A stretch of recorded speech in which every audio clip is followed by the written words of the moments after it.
They pour out of the last corner, and then they're desperately sort of looking for their mechanics. So there's Sebastian Vettel on the right-hand side, Lee. Right-hand side, just looking for his mechanics, and he's got them. Felipe Massa doing the same. Then Carlos Sainz, Kimi Raikkonen, and it's just a car park. It's the world's most expensive car park down here. As the drivers just come down, they all stop down here. Now, everyone like Massa, you can see, and Kimi and Carlos on the right-hand side, are staying in their cars to get wheeled to the front of the grid. Not so the Mercedes guys. Come back to me, Lee, and have a look where we are at Mercedes. Because look, Lewis Hamilton, we saw him out of the car earlier, and Valtteri Bottas don't do that at all. And what they do, careful of that Haas, what they do is actually get disconnected here and then go straight over to the their garage. So we're getting right up close to Valtteri Bottas here as he's just undoing his crash helmet, just putting his cap on, just having a quick quiet word with Antti, his trainer. And so thankful for Valtteri to sparing the time and indulging me in our boys' sauna party earlier when we visited in Finland. Don't think he wants to talk on the grid because he's expecting a very interesting start. They do then have to, the only downside is that Bottas and Hamilton then do need to do the let's see how high I can get my legs up onto the pit wall and jump over the pit wall as they go. You can see where he's gone. It's just the reason they do it is that Bottas and Hamilton can go straight into the garage. They can just quieten themselves down. They don't have to go to the front of the grid and get bothered by people like me and Martin. And they can just talk in a quiet way to their engineers. I think it's quite a good idea that none of the other teams have picked up on yet. So Stoffel van Dorn just going into his position here. A lot of work for him to do at such a power-sensitive circuit. So we're just going to see who's around here. The president of the FIA is here on this 960th. Bonjour, Mr. Todd. Jean Todt was actually at a organisers event last night. I saw you enjoying the Russian rock band. They were good, weren't they? That was good. Did you enjoy too? Did you understand what they were saying? Well, I don't speak Russian, Mr. Todd, no, so I didn't have a clue what they were saying. They were called Leningrad, by the way. Our viewers might know them, but you were nodding your head. It was quite good, wasn't it? That's good. You must keep young. Well, we all try to keep young, don't we? Well, quite sure. Oh, I'm getting the hand on the back. Right, okay. So maybe we shouldn't continue along that. It's amazing, this organisers event. Jean Todt was there, getting down with it. Right, let's see who else we've got here. So Marcus Ericsson, we've got the two Saubers here as well. And this is an interesting one for me because Marcus Ericsson had an engine problem in qualifying. And I want to know whether it's all fixed. Can't see Marcus. Was that engine problem fixed yesterday? Was that engine problem fixed yesterday? Yeah, it was. Chevy's saying that engine problem was fixed yesterday, Chevy. Yeah, all okay now. Good, that's good, because Sauber had a big weekend for them. Really need to improve from there. Let's just see what Romain Grosjean has to say, because I'm interested in his race. Some possibilities from where you are today, Romain?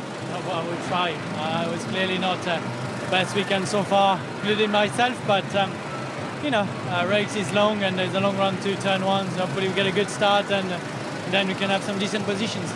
You said including yourself, you feel today's a bit of a reset? Yeah, exactly. I mean, it's clearly not where we wanted to start. We've been struggling a little bit all weekend, but everything is possible. Have a good one. Have a good one. Yeah, points are possible. That was an interesting one, wasn't it? When he said that including myself. I just wonder whether he meant that he was getting himself rather worked up about everything. Now, Palmer, he's really put his mechanics. Can you see some bags under eyes in these mechanics? Because they have had the weekend from hell, really, after having to change a chassis and getting no sleep Friday to Saturday. And then they had more problems, and Jolyon actually crashed the car as well, just trying a little bit too hard. But I'm sure he'll be able to progress from there. There's Eric Boulier and Mr. Yusuke Hasegawa from Honda. We'll see if we can have a word with Boulier, actually, see whether what he thinks of the Sauber Honda deal, whether that's a good thing for them. He's just talking to Spanish TV. So we'll actually have a look at Fernando's car here. Stoffel is actually walking further up the grid, so we'll just hang out for Eric. But yeah, Alonso saying yesterday that 14th, 15th as he is, 14th as he was in Q1, was really the most that the car could do. We'll see whether he can progress today. You would have thought this very power-sensitive circuit, it's going to be tough for McLaren, but hey-ho, they'll give it everything. Interesting one on Carlos Sainz, though. Of course, he's been demoted 3 places, so he now finds himself amongst slower cars, but with good possibilities to overtake. Maybe try something different on strategy. Is there anything you can do different on strategy today, Eric? Sorry. Anything you can do different on strategy today? An early switch to super softs, maybe? We're gonna maybe start both cars on different tires, and then we use any opportunity if there is any. Okay, what's your view of the Sauber getting the Honda engines? Good to widen the pool of knowledge? Yeah, I think now is the right time for this next year to have more Honda per unit on the grid. So. Okay, thanks very much. All right, interesting. Right, let's go down the front, shall we? See what's happening down there. Who's got a little bit of, there's always some sort of technical problem or panic on the grid, and that's part of what I do on the grid is just keeping an eye on technically what they're doing, because while Martin's going down here looking for drivers and what people are doing and ducking out of the way of people, there's always some issue going on. Actually today it looks remarkably calm and quiet. So just by the Force Indias, we did that already with Johnny, and I'm delighted to say I just want to see whether the Max Verstappen panics are over. It certainly looks like it, because that is not something that either Max wanted or the mechanics wanted at all. But yeah, look at that. Mechanics standing at the back, that is great. And we can see if Max is up for a quick word to see if it affected him at all. Max, all those issues done, that's good stuff.